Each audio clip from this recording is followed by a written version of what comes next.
नागपूर येथील PV वर्मा उर्फ मुन्ना वर्मा या सार्वजनिक बांधकाम क्षेत्रामध्ये काम करणाऱ्या कंत्राटदाराने स्वतःच्या फ्लॅटमध्ये गळफास घेऊन त्या ठिकाणी आत्महत्या केली। हा PV वर्मा सार्वजनिक बांधकाम क्षेत्रामध्ये विशेष करून पाणी पुरवठा योजनेचे कंत्राट घ्यायचा। प्राप्त माहिती अशी आहे की PV वर्मा जो आहे हा बाहुबली या चित्रपटामध्ये अभिनय करणाऱ्या प्रभासचा मेहुणा होता। या कंत्राटदाराची बायको अनुराधा ही अभिनेता प्रभासची मामी बहीण होती। या कंत्राटदाराने त्याच्यावर 40 कोटी रुपयाचं कर्ज आणि 40 कोटी रुपयाचे जे काही त्यांचं देणं आहे, काही वाहतूकदार, काही पुरवठादार, काही जे काही इतर छोटे ठेकेदार आणि त्याच्यावर काम करणारे जे काही कामगार आहेत, अशा लोकांचं देणं थकल्यामुळे तसेच या कंत्राटदारी करत असताना बँकेकडनं मोठ्या प्रमाणात घेतलेलं कर्ज आणि बँकेचा तगादा असल्यामुळे त्याने आपल्या स्वतःच्या फ्लॅटमध्ये त्या ठिकाणी गळफास घेतला। सांगायचं तात्पर्य असं आहे की प्रभासचा नातेवाईक असलेला हा कंत्राटदार त्या ठिकाणी 40 कोटी रुपयाचं देणं असल्यामुळे स्वतःला गळफास लावून घेतो। अशीच परिस्थिती ही संपूर्ण महाराष्ट्रामध्ये त्या ठिकाणी झालेली आहे। विशेष करून आपल्या बुलढाणा जिल्ह्यामध्ये संपूर्ण पाणीपुरवठा योजनेचे जवळपास 135 ते 136 करोड रुपये त्या ठिकाणी या कंत्राटदारांचे शासनाकडे थकीत आहेत। शासनाला 135-136 करोड रुपये या कंत्राटदारांना देणं आहे आणि ह्या संपूर्ण जिल्ह्यामधील ज्या काही योजना आहेत ह्या पूर्ण करण्यासाठी कमीत कमी 350 कोटी रुपयाचा निधी त्या ठिकाणी आवश्यक आहे। म्हणजे 350 कोटी उर्वरित निधी आणि त्याच्यानंतर थकीत 150 कोटी, म्हणजे जवळपास 500 कोटी रुपयाचा निधी हा शासनाकडनं आपल्या बुलढाणा जिल्ह्याच्या पाणीपुरवठा विभागाला भेटणे त्या ठिकाणी आवश्यक आहे। आता वरून पाहता हा आकडा तसा छोटा वाटतो, परंतु आपल्या बुलढाण्याच्या जिल्हा बँकेला 300 कोटी रुपयाची मदत मिळवून देण्यासाठी डॉक्टर राजेंद्र शिंगणे साहेब यांच्या अक्षरशः तोंडाला फेस आला। म्हणजे त्यांना ही बँकेला मदत मिळवून देण्यासाठी एक पंचवार्षिक आपल्या आमदारकीचा त्याग करावा लागला। त्यांना या मागणीसाठी उभं राहता नाही आलं। त्याचबरोबर आता त्यांना 300 कोटी रुपये मिळवत असताना त्यांच्या मनात इच्छा नसताना सुद्धा त्यांना अजित पवार साहेबांच्या पक्षामध्ये त्या ठिकाणी नाइलाजाने जावं लागलं आणि त्याच्यानंतर त्यांचा अंदाज चुकला। या सगळ्या बँकेच्या पायी त्यांचा जो काही सगळा पराभव आहे तो होण्यासाठी कारणच ही बँक आणि हे 300 कोटी रुपये ठरले। म्हणजे सांगायचं तात्पर्य असं आहे की एकट्या बुलढाणा जिल्ह्यामध्ये 350 कोटी प्लस देण्यासाठी थकीत असलेले 150 कोटी 500 कोटीची आवश्यकता आहे। मग असे 36 जिल्हे महाराष्ट्रामध्ये आहेत। कमी अधिक प्रमाणात 500-700 कोटी रुपये प्रत्येक जिल्ह्यामध्ये त्या ठिकाणी देणं आहे। शासनाने केंद्र सरकारच्या संयुक्त विद्यमाने ही योजना त्या ठिकाणी लॉन्च केली। म्हणजे ही खऱ्या अर्थानं केंद्र सरकारची योजना आहे, परंतु राज्याचा सहभाग घेऊन ही योजना राबवण्यासाठी म्हणून काही रेशो त्या ठिकाणी ठरवण्यात आला होता। म्हणजे केंद्र सरकारचे पैसे आणि राज्य सरकारचे पैसे अशा दोघांच्या पैशातनं पूर्ण महाराष्ट्रभरामध्ये ही महत्त्वाकांक्षी योजना राबवणं त्या ठिकाणी सुरू झाली होती। परंतु त्यांच्या प्रमाणामध्ये प्रशासकीय मान्यतेमध्ये 2023 ही त्या ठिकाणी पूर्ण करण्याची मुदत त्यांना दिली होती, परंतु या ढिसाळ कारभारामुळे लोकप्रतिनिधींचं या सगळ्या गोष्टीकडे लक्ष नसल्यामुळे आणि कंत्राटदाराच्या म्हणजे हलगर्जीपणामुळे ही योजना 2023 पूर्वी किंवा 2023 मध्ये पूर्ण करणं आवश्यक होती, ती झाली नाही। आणि ती न झाल्यामुळे केंद्र सरकारने अतिशय कठोर भूमिका घेऊन या सगळ्या योजनांना त्यांचा जो स्वइच्छा आहे म्हणजे केंद्र सरकारकडनं मिळण्यात येणारा जो निधी आहे तो देण्यासाठी म्हणून त्या ठिकाणी स्पष्ट नकार दिला आहे। आता वरून पैसा येत नाही, राज्य सरकारच्या तिजोरीमध्ये खणखटात आहे। लाडकी बहीण योजनेमध्ये जे काही समजा पैसे या ठिकाणी सरकारचे गेले तर त्याच्यामुळे खासदार निधी, आमदार निधी आणि या अशा काही नाविन्यपूर्ण योजना होत्या, या योजनांसाठी लागणारा निधी वरून सरकारकडनं मिळत नाही आणि त्याच्यामुळे या कंत्राटदारांना त्या ठिकाणी आर्थिक अडचणीला सामोरं जावं लागलं। बुलढाणा जिल्ह्यातील जवळपास 3-4 तालुक्यांमध्ये मी स्वतः जलजीवन मिशनच्या तक्रारी त्या ठिकाणी केल्या आहेत. बुलढाणा जिल्ह्यातल्या मेकर तालुक्यातल्या आणि लोणार तालुक्यातल्या जलजीवनच्या मी स्वतः तक्रारी केल्या आहेत.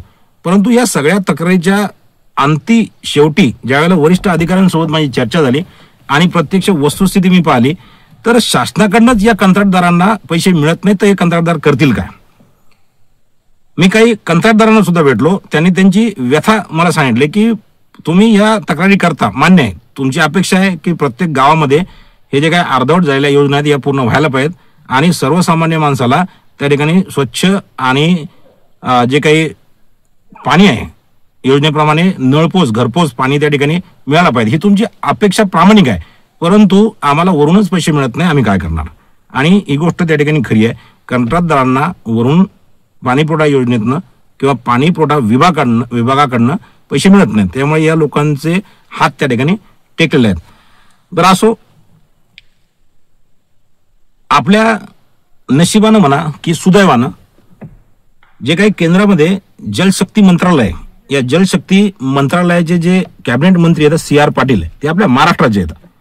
40 त्यांचं गाव आहे. ते फक्त गुजरातमध्ये स्थायिक झाले, मोदी साहेबांच्या अतिशय जवळचे आहेत.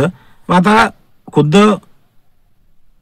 मुख्यमंत्री असो किंवा दोन्ही उपमुख्यमंत्री असो, पालकमंत्री असो किंवा मग हे सगळे केंद्रातले जे काही आपल्या विभागातनं मंत्री असलेले लोक आहेत किंवा मग सगळे आमदार आहेत, या आमदारांनी मुख्यमंत्र्याकडे असं साकडं घालायला पाहिजेत की एकतर तुम्ही केंद्र सरकारकडनं हा निधी मिळवण्यासाठी प्रयत्न करा किंवा ते जर देत नसतील तर मग राज्य सरकारने या सगळ्या गोष्टीसाठी काहीतरी तरतूद केली पाहिजे.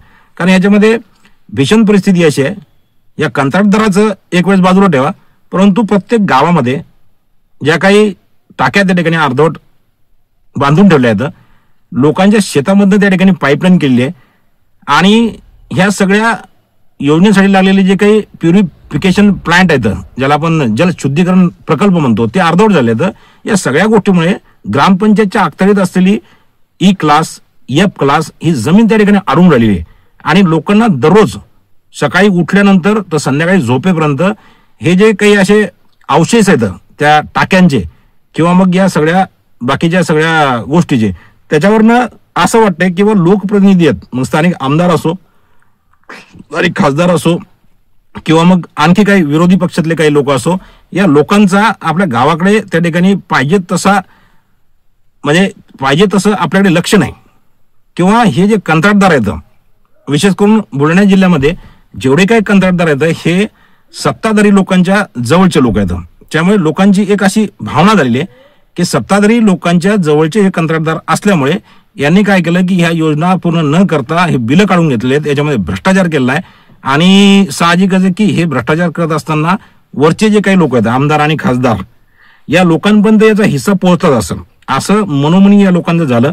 त्याच्यामुळे मागील लोकसभेमध्ये विधानसभेमध्ये या सत्ताधारी लोकांना त्या ठिकाणी जनतेने मतं दिलेली नाहीत.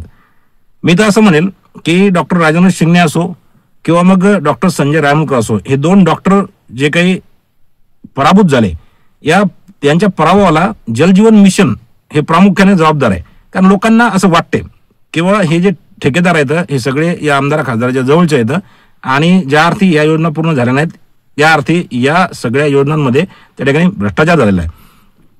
पण आपल्या बुलढाणा जिल्ह्यामध्ये एक मेकर विधानसभा मतदारसंघ वगळता बाकी सगळ्या मतदारसंघामधले जे काही आमदार आहेत, मंत्री आहेत, हे सगळे सत्ताधारी पार्टीशी निगडीत आहेत.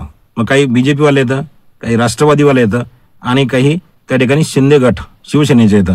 मग आता या सगळ्या लोकांनी बुलढाणा जिल्ह्यासाठी 150 कोटी रुपयाचं थकीत आणि त्याच्यानंतर 350 कोटी रुपये ह्या योजना पूर्ण करण्यासाठी 500 कोटी रुपयाची मागणी त्या ठिकाणी करायला पाहिजे. आता ही 500 कोटी रुपयाची मागणी ही काही साधी गोष्ट नाही. ही तुमच्या आणि माझ्यासारख्या सर्वसामान्य माणसानं करण्याची मागणीच नाही. ही मागणी एक तर केंद्रीय मंत्र्यांनी करायला पाहिजे, ही मागणी पालकमंत्र्यांनी करायला पाहिजे किंवा मग हे जे काही लोकप्रतिनिधी म्हणून आपापल्या मतदारसंघामध्ये विकास पुरुष म्हणून त्या ठिकाणी आपलं नाव करून घेतात, अशा लोकांनी सुद्धा देवेंद्र फडणवीस साहेबांना ही गोष्ट लक्षात आणून दिली पाहिजे. अजितदादा जे वित्तमंत्री आहेत त्यांच्याही लक्षात ही गोष्ट आणून द्यायला पाहिजेत आणि शिंदे साहेबांना सुद्धा या गोष्टीचं आकलन या लोकांनी करून द्यायला पाहिजे. म्हणजे जेणेकरून हे 500 कोटी रुपये एका जिल्ह्याला असे जवळपास महाराष्ट्रातील 36 जिल्हे आहेत या प्रत्येक जिल्ह्याला 500-600 कोटी रुपयाची आवश्यकता त्या ठिकाणी आहे. एक सगळ्या पक्षाच्या लोकांनी, विरोधकासह सगळ्या लोकांनी या निधीची मागणी त्या ठिकाणी करायला पाहिजे, जेणेकरून हे कंत्राटदार जे आता मागच्या काही दिवसापूर्वी सांगली की साताऱ्यामध्ये हर्षल पाटील नावाचा एक कंत्राटदार होता, त्या माणसाने सुद्धा अशाच बिलं थकल्यामुळे आणि या सगळ्या सिच्युएशन मधून आत्महत्या केली होती. आता त्याच गोष्टीची पुनरावृत्ती नागपूरला हे PV वर्मा नावाचे जे आहेत, जे अभिनेता प्रभासचे नातेवाईक आहेत, त्यांनी आत्महत्या केली. म्हणजे आता हे लोन जे आहे ना, हळूहळू अख्ख्या महाराष्ट्रामध्ये बसेल आणि कंत्राटदार या सगळ्या विवंचनेतून जर बाहेर नाही पडले, सरकारने जर काही ठोस भूमिका या गोष्टीत नाही घेतली आणि लोकप्रतिनिधींनी या गोष्टीसाठी जर काही पावलं नाही उचलली, तर हे लोक सुद्धा त्या ठिकाणी आत्महत्या करतील. आणि आत्महत्या केल्यानंतर मग सरकारला जाग येईल. आणि ती नंतरची जाग येण्यापेक्षा आज सध्या पावसाळा आहे, पाऊस चालू आहे, मधात हिवाळ्याचा एक मोठा कार्यकाल या ठिकाणी जाणार आहे आणि उन्हाळ्यामध्ये प्रत्यक्ष या पाणी पुरवठ्याची धग जी आहे तर ती ज्यावेळेला जाणवायला लागेल, त्यावेळेला या लोकांना मग या पाणी पुरवठा, जलजीवन या निधीचा त्या ठिकाणी म्हणजे आठवण येईल आणि त्यावेळेला केलेले प्रयत्न जे आहेत ते तोकडे पडतील. कारण वेळ असणार नाही, मधात निवडणुकीचा एक मोठा सपाटा स्थानिक स्वराज्य संस्थेचा होऊन जाणार आहे. लोकांचं लक्ष जे आहे ते थोडं निवडणुकीत लागणार आहे. परंतु लोक ही गोष्ट विसरणार नाहीत की ज्या वेळेला समजा या लोकप्रतिनिधींकडे वेळ होता, त्यावेळी या जलस्वराज किंवा जलजीवन मिशनसाठी करण्यात येणाऱ्या ज्या काही समजा जे काही प्रयत्न होते ते प्रयत्न या लोकांनी केले नाहीत. ही गोष्ट निवडणुकीच्या वेळेस हे लोक विसरणार नाहीत.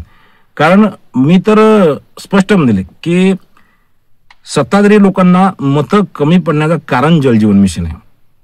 त्याला कारण असं आहे की ह्या अर्धवट पडलेल्या टाक्या आणि अर्धवट पडलेले जे काही पाईपलाईन, जे काही प्रकल्प म्हणजे जे काही प्रोजेक्ट आहेत आणि हे अर्धवट पडलेले जे जलशुद्धीकरण केंद्र हे लोक दररोज पाहतात. दिवसातनं शेतात जाताना, येताना, उठताना, बसताना, इतर ठिकाणी फिरत असताना लोकांना दररोज ह्या टाक्या दिसतात. आणि या टाक्याच्या माध्यमातून या लोकप्रतिनिधीचा जो उदासीनपणा आहे आणि या लोकप्रतिनिधींनी आपल्या या गावासाठी काही प्रयत्न केले नाहीत, ही भावना जी आहे ना ती दिवसातून 4-5 वेळा लोकांच्या डोक्यामध्ये रिपीट होते. म्हणून माझी अशी विनंती आहे की हा जो निधी आहे हा मिळवण्यासाठी स्थानिक आमदार, पालकमंत्री, मंत्री, खासदार या लोकांनी करावा, जेणेकरून कंत्राटदार त्या ठिकाणी आत्महत्या करणार नाहीत आणि सर्वसामान्य माणसाला त्या ठिकाणी पाणी मिळेल यासाठी यांनी प्रयत्न करावे. धन्यवाद.